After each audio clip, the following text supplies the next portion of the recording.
مکمل ہوئی اور اس کے اندر بہت سارے اہم ترین احکام جو کل بھی میں نے ذکر کیے تھے، اور اسی طریقے سے سورہ توبہ میں مومن اور منافقین کے کردار کو واضح کیا گیا ہے۔ منافقین کی کئی عادتیں ہیں، منافق تو نہیں ہیں لیکن عادتیں جو ہیں وہ ہم میں پائی جاتی ہیں، اور وہ ایمان کے لیے بڑی نقصان دہ ہوتی ہے، اور جو ایمان اسے ضائع ہو جاتا ہے۔ ان منافقین کی عادتوں میں جا بجا مدنی سوروں میں قرآن نے اس کا ذکر کیا، اشارے کیے ہیں۔ وہ برائی کو انکریج کرتے ہیں، برائی کرنے والوں کا ساتھ دیتے ہیں، اچھی باتوں سے لوگوں کو روکتے ہیں، اور نیک کام میں خرچ کرنے سے پیسہ روکتے ہیں۔ اس کے برخلاف مومن جو ہے نیکیوں سے دلچسپی رکھتے ہیں، نیک کام کرنے والوں کا ساتھ دیتے ہیں، دلچسپی لیتے ہیں، اور بدی سے ایک فطری چوز ان کے دل میں نفرت پیدا ہو جاتی ہے، جو ہے بے چینی محسوس کرتے ہیں، نماز قائم کرتے ہیں، زکوٰۃ دیتے ہیں، اللہ اور اس کے رسول کی اطاعت کرتے ہیں، ان پر اللہ کی رحمتیں ہیں اور خوشنودیاں بھی ہیں۔ پھر اس سورہ کے اندر ایک اہم ترین جنگ جو اسلام کی ہوئی، رجب تا رمضان ہوئی تھی، سمجھے آپ، جنگ تبوک۔ اس وقت کے حالات عجیب تھے، موسم گرما تھا، کھیتی کاٹنے کا وقت تھا، صحابہ کا ایثار تھا، کئی چیزیں جنگ کے پہلو میں آتے ہیں، اور منافقین کس طریقے سے نبی کریم صلی اللہ علیہ وسلم کو اور صحابہ کو ستانے کی سازشیں کرتے ہیں، ان تمام کا بڑا تفصیلی ذکر اس کے اندر آیا۔ پھر اس کے بعد ایک اہم ترین عنوان کی طرف اس میں اشارہ کیا گیا ہے، وہ ہے زکوٰۃ۔ نماز فرض ہے، پڑھتے ہیں، معلوم ہے سب کو، روزہ فرض ہے، بہت سارے لوگ رکھتے ہیں، لیکن آج بھی لوگ زکوٰۃ کے معاملے میں سنجیدہ نہیں ہیں، تحقیق نہیں کرتے ہیں یا صحیح طریقے سے خرچ نہیں کرتے ہیں۔ پہلے تو ان آیتوں میں فرض ہونے کے بعد کن کو دینا ہے، اور پہلے ایک بڑی خطرناک وعید آئی، بہت خطرناک وعید۔ ایک ہی آیت ایسی ہے جو سورہ توبہ کی 35، اس میں کہا گیا ہے کہ جو لوگ سونا، چاندی، پیسہ، زیور وغیرہ وغیرہ زکوٰۃ جمع کر کے رکھتے ہیں، کنز کہتے ہیں، جمع کرتے ہیں، یا فیوچر کے لیے کرتے ہیں، آگے چل کے کام آئیں گا سوچ کے جمع کرتے ہیں، اور اس میں زکوٰۃ اگر نہیں ادا کرتے ہیں تو بڑی خطرناک وعید آئی ہے کہ وہی پیسے، وہی سونے چاندی سے قیامت کے دن ان کی کروٹوں پر، پیٹوں پر، پیشانیوں پر داغا جائے گا، اور کہا جائے گا یہ وہ پیسہ ہے جس کو تم جمع کرے اللہ کے راہ میں زکوٰۃ نہیں، اب چکو تم اس کو۔ اور زکوٰۃ کے معاملے میں بڑا سخت ترین احکام ہے۔ حضرت ابوبکر صدیق کہتے ہیں اگر کوئی آدمی زکوٰۃ نہیں ادا کرتا ہے تو اس کے خلاف میں جہاد کروں گا۔ زکوٰۃ، نبی کریم صلی اللہ علیہ وسلم کے پاس ایک عورت اپنی چھوٹی سی بچی کو لے کر آئی، اس کے ہاتھ میں کنگن تھے۔ نبی کریم صلی اللہ علیہ وسلم نے پوچھا یہ بچی کے ہاتھ میں جو کنگن ہے کیا تم اس کی زکوٰۃ ادا کرتے ہو؟ اس نے کہا نہیں۔ تو نبی کریم صلی اللہ علیہ وسلم نے فرمایا کیا تم یہ چاہتی ہو کہ قیامت کے دن یہ کنگن آگ کی شکل میں تمہاری بچی کو پہنائے جائیں؟ حدیثوں میں بہت ہے دوستو، زکوٰۃ نہ دینے بارشیں نہیں ہوتی ہیں، خاص سالیاں ہوتے ہیں، دعائیں قبول نہیں ہوتی ہیں، رحمت کی برکتیں نہیں ہوتی ہیں۔ حدیثوں میں باب باندھے گئے ہیں زکوٰۃ کے تعلق سے۔ زکوٰۃ کی پائی پائی کا حساب کرنا ضروری ہے، نہیں تو بچیں گے نہیں۔ کوئی آدمی اس میں بچیں گا نہیں، یاد رکھیے۔ بعض علماء نے کہا ہے اگر کسی پر زکوٰۃ فرض ہے، انہیں ادا نہیں کر رہا، نماز تو پڑھ رہا، روزے بھی رکھ رہا، چونکہ زکوٰۃ فرض ہے، یہ ایک فرضیت کو وہ نگلیکٹ کر رہا، ادا نہیں کر رہا ہے، دوسرے فرض بھی قبول نہیں ہوں گے۔ سوچئے آپ کتنے اہم ترین احکام ہیں، اور یہ بڑا سنجیدہ عنوان ہے جو اس سورہ کے اندر کیا گیا۔ اور جہاں بھی آپ قرآن پڑھتے ہیں، جہاں نماز کا حکم آیا ہے زکوٰۃ کا آیا، وَأَقِیمُوا الصَّلَاةَ وَآتُوا الزَّکَاةَ، ہر جگہ پر آیا۔ تو زکوٰۃ کے معاملے میں بہت سنجیدہ ہونی چاہیے، اللہ سے ڈرنی چاہیے، اس کے بعد جو ہے کس کو دینا ہے قرآن نے اس کی فہرست دی ہے دوسرے وقفے میں اس میں.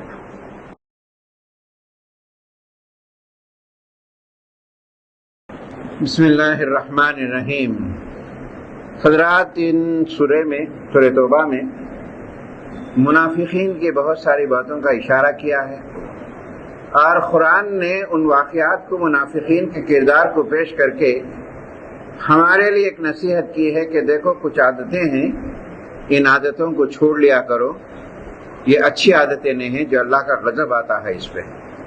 ایک عادت یہ تھی منافقین کی، نماز کا وقت آتا تو بڑی سستی ہو جاتی تھی، ان کو بڑی سستی سے جان پہ آ کے پڑھتے تھے. بعض میں آتا ہے حدیثوں میں 2 نمازیں تو بڑا بیزارگی سے پڑھتے تھے، ایک عشاء کی نماز، ایک صبح کی نماز. یہ جائزہ لیجیے سب چیزوں کا منافقین کیا ہے. اور منافقین نے کتنی تکلیفیں دی نبی کریم صلی اللہ علیہ وسلم کو. اس زمانے میں 2 مسجدیں تھیں، ایک مسجد قباء، مسجد نبی، ایک مسجد انہوں نے بنائی ہے، مسجد زرار اس کا نام رکھا. اس کا پرپز یہ تھا مسلمانوں کو شک نہ ہو کہ ہم جو ہے ان کے دشمن ہیں، مسجد بنائیں گے، مسجد میں بیٹھیں گے، مسلمانوں کو نقصان پہنچانے کے پلاننگ یہاں کریں گے ہم، اور اس کا نام ہے مسجد زرار رکھا. اور کمال کی بات تو یہ ہے مسجد بنانے کے بعد نبی کریم صلی اللہ علیہ وسلم کے پاس آ کے کہنے لگے اے اللہ کے رسول ہم نے ایک مسجد بنائی ہے، ہماری یہ خواہش ہے کہ اس کی اوپننگ آپ کریں. نبی کریم صلی اللہ علیہ وسلم نے کہا دیکھیے اس وقت پر میں جنگ تبوک کی مہم پہ جا رہا ہوں، میں نہیں آ سکتا. نبی کریم صلی اللہ علیہ وسلم چلے گئے. پھر منافقین نے ایک اور بڑی خطرناک چالیں چلی.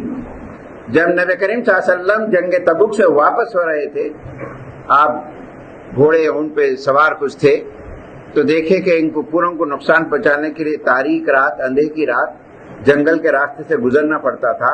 ایک بڑا گڑھا کھود دیے، اوپر سے پتے ڈھانپ دیے، اور تاکہ نبی کریم صلی اللہ علیہ وسلم اندھیرے میں آئے اور سب گر کے اس میں ختم ہو جائے. لیکن اللہ نے نبی کریم صلی اللہ علیہ وسلم کو عین وہاں پہنچنے سے پہلے راستے کو تبدیل کر دیا. یہ ایسی کئی آیتیں ان کے کرتوت ہیں. جب عبداللہ بن ابی منافقین کا جو سردار تھا انتقال ہوا، ان کے لڑکے آئے نبی کریم صلی اللہ علیہ وسلم سے کہنے لگے میرے والد کا انتقال ہو گیا، جو منافقین کا سردار. خواہش یہ ہے کہ آپ اپنا جبہ اتار کر دیں. نبی کریم صلی اللہ علیہ وسلم نے ان تمام تکالیف کو، ان تمام اذیتوں کو جو کوئی کسر باقی نہیں رکھی تھی، سب کو بھلا دیا اور اپنا جبہ اتار کے دے دیا. بس صحابہ کو ذرا ناراضگی ہوئی کہ یہ نہیں کرنا چاہیے تھا. پھر اس کے بعد جو ہے نماز جنازہ پڑھانے کے لیے نبی کریم صلی اللہ علیہ وسلم سے درخواست کی گئی. اس کے بعد نبی کریم صلی اللہ علیہ وسلم بڑے، حضرت عمر نے آپ کے شرف کے کپڑے کو پکڑ کے کھینچا، اے اللہ کے رسول نہیں پڑھانا چاہیے آپ. جیسی پیچھے آئی آیت اتری قرآن کی حضرت عمر کے منشے کے مطابق، اور اس میں اللہ کے رسول کو حکم دیا گیا اس منافق کی نماز جنازہ مت پڑھائیے. اگر آپ 70 مرتبہ بھی ان کے لیے توبہ کریں گے تو ان کی توبہ قابل قبول نہیں. یہ وہ منافقین ہیں جو اس کے اندر ذکر آیا ہے. وہ عادتیں جو ہے 15 تا 20 عادتیں پورے قرآن میں ذکر کیا گیا ہے، ان عادتوں سے بچ کے رہو. پھر اس کے بعد دوستوں میں نے زکوٰۃ کے تعلق سے کہا، زکوٰۃ کا نام ہے بڑھنا، زکوٰۃ کا نام ہے پاک ہونا. جو مال آپ زکوٰۃ نکالتے ہیں وہ پاک ہو جاتی ہے، اور وہ مال میں اضافہ ہو جاتا ہے، اور یہ مال کی حفاظت اللہ کی ذمہ داری ہوتی ہے. یہ تمام چیزیں زکوٰۃ کے تحت. زکوٰۃ بہت اہم عنوان ہے، اور مسلمان ابھی بھی علم آنے کے باوجود بلاپرواہیاں کرتے ہیں. پھر اس کے بعد زکوٰۃ کے فنڈ کو کیسا ڈائیورٹ کریں. آپ دیکھیے، میں تو کہتا ہوں کہ فائل بنائیں. آپ الیکٹریسٹی فائل بناتے، واٹر کی فائل بناتے، گھر کے ٹیکس کی فائل بناتے، کئی فائلیں بناتے، آپ کو کیا پریشانی ہوتی. زکوٰۃ کی بھی فائل بنائیے، حساب کتاب کر کے زکوٰۃ کی فائل بنائیے آپ، اور بنا کے اس پیسے کو سال میں، پورے سال میں خرچ کرنے کا حکم ہے. کن میں خرچ کرنا ہے؟ دیکھیے آسان ہے. اسلام 8 لوگوں کی ایک فہرست دیا ہے، ان فہرست کے مطابق زکوٰۃ کے فنڈ کو ڈائیورٹ کر کے ان میں خرچ کریے. پورے ہول ایئر میں کر سکتے ہیں. کیا کیا ہے فہرست؟ اس میں کچھ لوگوں کو ہم کچھ چیزوں کو پکڑ لیے ہیں، بات سے تو معلوم ہی نہیں ہے ہم کو. ایک ہے فقراء، فقیر، جو معلوم ہو جاتا ہے، چہرے سے معلوم ہوتا ہے، حالات سے معلوم ہوتا ہے، اس کو دیتے ہیں۔ دوسرا مسکین، یعنی اس کی کمائی کم ہے لیکن جو ہے بس نہیں ہوتا ہے، پریشان حال ہوتا ہے، اس کو بھی جو ہے مدد کرو، پروٹیکشن دو۔ تیسرا، اسلامی حکومت کے ڈیولپمنٹ کے لیے جو کام کرتا ہے، اسے معاش کمانے کا ٹائم نہیں ملتا ہے، اسلام کے لیے کام کرتا ہے اپنا، اس کو بھی جو ہے زکوٰۃ کے لیے دے۔ اس زمانے میں زکوٰۃ وصول کرنے والوں کو زکوٰۃ فنڈ سے جو ہے دیا جاتا تھا۔ یہ ہو گیا چوتھا۔ پانچواں جو ہے قیدیوں کو آزاد کرنے کے لیے، جو آج کل جیلوں میں پڑے ہوئے ہیں بچے، ہیئرنگ نہیں ہو رہی، پیسہ نہیں ہے ان کے پاس، ان کے لیے بھی زکوٰۃ کا فنڈ دے سکتے ہیں۔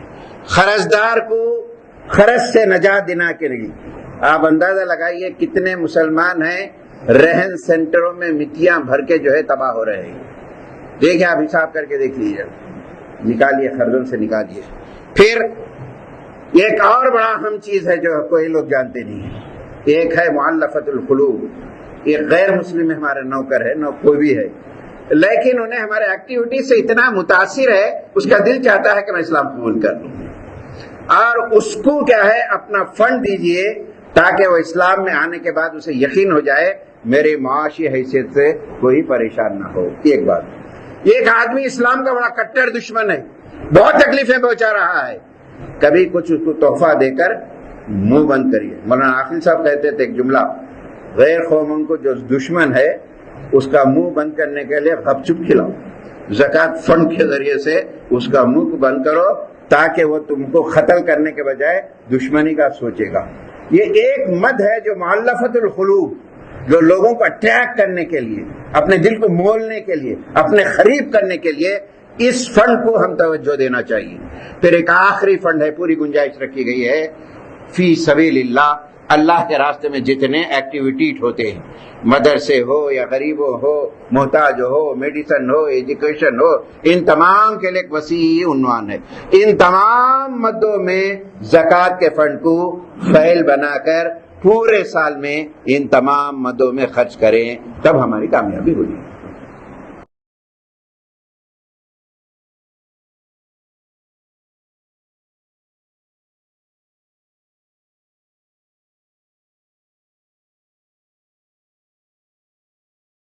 بسم اللہ الرحمن الرحیم۔ حضرات، سورہ توبہ اختتام کو دوسرا سورہ بھی شروع ہو گیا ہے، لیکن سورہ توبہ کے آخر میں ایک بڑا پیغام میں دینا چاہتا ہوں، بہت اہم پیغام میں اس سورہ کے خلاصے کے طور پر لے کے اٹھے۔ صحابہ کے ایمان کے بارے میں کسی کو شک ہو سکتا ہے، ونعوذ باللہ نہیں ہو سکتا، ان کے ایکٹیویٹیز پر کوئی شک ہو سکتا ہے، ونعوذ باللہ نہیں ہو سکتا ہے، لیکن جنگ تبوک کے موقع پر 3 صحابہ، حضرت کعب بن مالک، بلال بن امیہ، مرارہ بن ربیعہ، یہ 3 جلیل القدر صحابہ جنگ تبوک میں جانا چاہتے تھے۔ تھوڑا تساہل یہ ہوا کہ ان کے پاس اچھی سواریاں تھیں، ہٹے کٹے سواریاں تھیں، یہ سوچے کہ ہم ذرا دیر سے نکل کر جا کے مل لیں گے، لیکن وہ دیر ایسی ہوئی، حالات کچھ بدلے، وہ رک گئے۔ رکنے کے بعد اس ایک تساہل، اس کا میں اس واسطے ذکر کر رہا ہوں، آج ہماری زندگیوں کے جو تساہل، جو غفلتیں، جو لاپرواہیاں ہو رہی اور امیدیں کر رہے ہیں کہ اللہ کا رحمت آ جائے، اللہ ہمیں بدلے گا، کیسے بدلے گا؟ جب یہ 3 صحابہ کو ذریعہ تساہل ہوئی، جنگ میں نہیں گئے، تو اللہ کے طرف سے سوشل بیکاٹ کیا گیا، اور ایسا بیکاٹ کیا گیا کہ کوئی سلام تک نہیں کرتا تھا، گھر کے چھت پر جاتے تھے، ہلاتے تھے، کہا کہ کوئی صحابی آ کے مجھے بات تو کر لے۔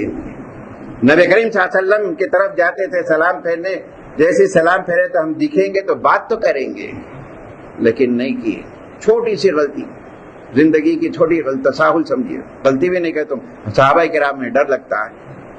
دیکھیے کیسے تربیت پائی، کیسے طریقے سے، اور بالکل سوشل۔ قرآن ان کے تعلق سے کہتا ہے ان کی زمین کو تنگ کر دیا گیا، زمین کو تنگ کر دیا گیا۔ کئی دن گزرنے کے بعد وہ صحابہ کی عجیب کیفیت، تفہیم القرآن اور معرفت القرآن کے حاشیے نوجوانوں پڑھیے ذرا خدا کے لیے. آپ کی زندگی میں اگر آپ ریولیشن لانا چاہتے ہیں پڑھیے خدا کے لیے. اس کے بعد اللہ تعالیٰ نے آپ کی برات نازل فرمائی. ان کی غلطیوں کو معاف کر دو محمد صلی اللہ علیہ وسلم. اس سے کیا پیغام دینا چاہتے ہیں؟ نوجوانوں، آج ہماری زندگی کے اسٹائل کو بدلیا. ہمارے گھروں میں نحوستیں، ہمارا راتوں میں جگنا، دن میں سونا. رمضان جیسے رمضان میں سحری کی تیاری کے لیے پوری رات جاگتے ہیں اور افطار کی تیاری کے لیے پورا دن سوتے ہیں. یہ ہے ہمارا رمضان. کیسے آئے گی اللہ کی برکتیں؟ کیسے آئیں گے آپ کے جاب؟ کیسے آئے گی گھروں کے اندر برکتیں؟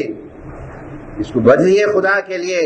وہ نظام کو لائیے گھروں کے اندر جو اللہ اور اس کا رسول چاہتا ہے. یہ نظام کو نہیں لائیں گے آپ کے اندر پریشانیاں ہوں گی، تکلیفیں ہوں گی. اور قرآن آپ کی فکر کرتا ہے، آپ کو دعوت فکر کا، تمہاری فکر ہے کہ تمہاری زندگیاں کیوں خراب ہو رہی ہیں. پھر قرآن نے سورہ توبہ کے آخر میں ایک بڑی پیاری بات بھی سکھائی. ایک صحابی رسول نبی کریم صلی اللہ علیہ وسلم کی خدمت میں آتے ہیں، ابو درداء رضی اللہ تعالیٰ عنہ. آج یہ ہمارا المیہ، ہمارے کمانے کے باوجود پریشانیاں، ہمارے اولاد ہمارے ساتھ نہیں دے رہی ہے، سب کچھ رہتے ہوئے ہمارا سکون غارت ہو چکا ہے، ہماری راتیں کہاں چلی گئی. وہی صحابی آتے ہیں، اللہ کے رسول میں کماتا ہوں، پریشان حال ہوں، میں گھر کے اندر کچھ الجھنے ہیں، کاروبار میں ہیں. اللہ کے رسول صلی اللہ علیہ وسلم نے ان کو ایک آیت سکھائی. دوست، یہ آیت کو سیکھیے، پڑھیے خدا کے لیے. راتوں میں سوتے وقت اپنا یوٹیوب بند کر دیجیے، آپ کی نیند غارت ہو جاتی ہے. ذہن کو اللہ کے لیے، اپنے دماغ کو سکون رکھیے. آپ قرآن کی آیتوں کے ذریعے سے سکون رکھیے. آپ کی نیند اللہ دینے والا ہے. آپ 1 لاکھ میں 10 ایسیاں لگا لو، نیند تو اللہ دینے والا ہے. آپ کا بیڈ 1 لاکھ کا ہو سکتا ہے لیکن نیند تو اللہ ہی دینے والا ہے. خدا کے لیے بدلیے. اور وہ صحابی کو نبی کریم صلی اللہ علیہ وسلم نے سکھایا، اے ابو درداء، یہ دعا کو صبح میں 7 مرتبہ، شام میں 7 مرتبہ اپنے اوپر لازم کر لو، انشاءاللہ تمہاری زندگی میں تکلیفیں نہیں آئیں. میری ماں بہنوں اپنے گھروں کو بدلنا چاہتے ہیں تو یہ لینا آپ نے. وہ دعا ہے، پڑھیے آپ. حسبی اللہ لا الہ الا هو علیہ توکلت وہو رب العرش العظیم. اللہ کے علاوہ کوئی نہیں ہے، میں اسی ذات پہ بھروسہ کرتا ہوں، وہی میرے حالات کو بدلنے والا ہے. یہ آیت کو صبح شام یاد کریے اور پڑھیے. اللہ کی امید ہے کہ ہم اپنے آپ کو بدلیں گے، اللہ بھی ہمارے ساتھ بدلے گا. آمین.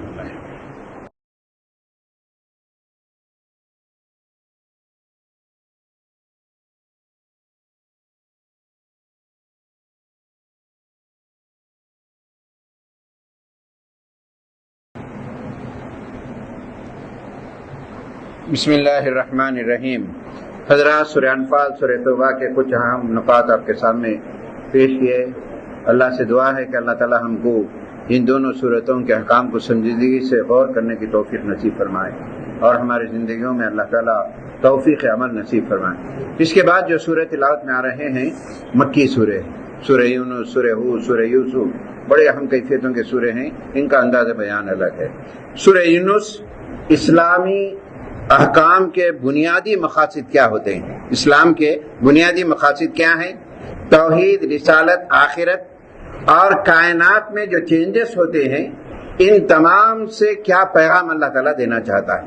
ایک ہی پیغام دینا چاہتا ہے، دیکھو یہ خدائی قدرت کا نظام ہے اور اس کے سامنے عاجزی و انکساری کے ساتھ زندگی گزارو، تمہاری کامیابی ہوگی. اللہ سے دعا ہے اللہ ان سوروں کو سنجیدگی سے غور کرنے کی توفیق دے.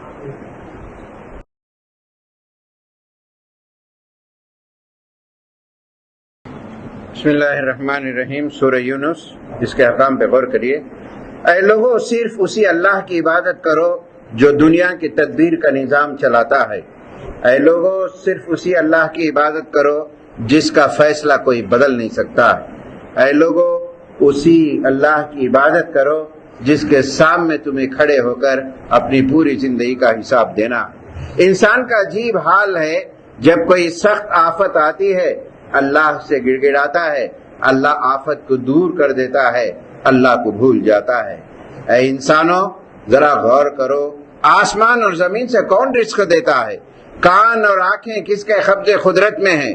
کون ہے جاندار سے بے جان کو نکالتا ہے؟